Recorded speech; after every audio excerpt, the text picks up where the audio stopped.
नमस्कार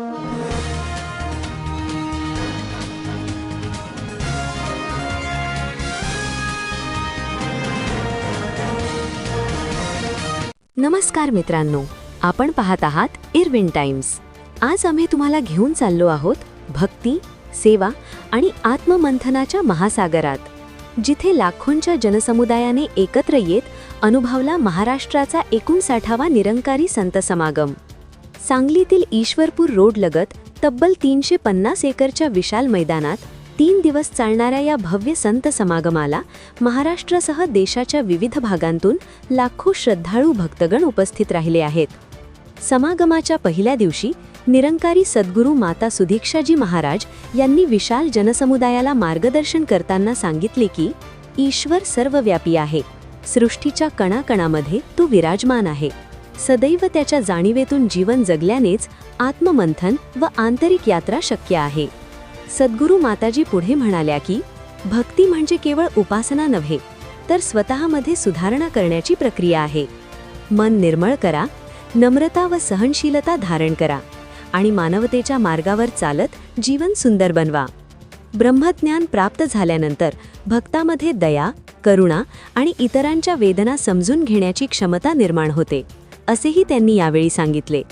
सद्गुरू माताजी म्हणाल्या, आत्ममंथन हा हृदयापासून विचार करण्याचा विषय आहे।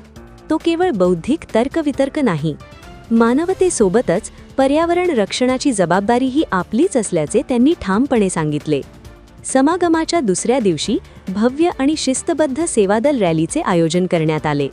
महाराष्ट्रासह देशविदेशातून आलेले हजारो सेवादल बंधू भगिनी खाकी निळ्या गणवेशात सहभागी झाले होते। सद्गुरू माता सुदीक्षाजी महाराज आणि निरंकारी राजपिताजी यांच्या उपस्थितीत शांतीचे प्रतीक असलेला मिशनचा श्वेत ध्वज फडकवून रॅलीचा शुभारंभ करण्यात आला। या रॅलीमध्ये पीटी परेड, संगीतमय योगा, मानवी पिरामिड, मल्लखांब, योग, एरोबिक, लघुनाटिका यांच्या माध्यमातून सेवा, नम्रता आणि अहंकारमुक्त जीवनाचा संदेश देण्यात आला।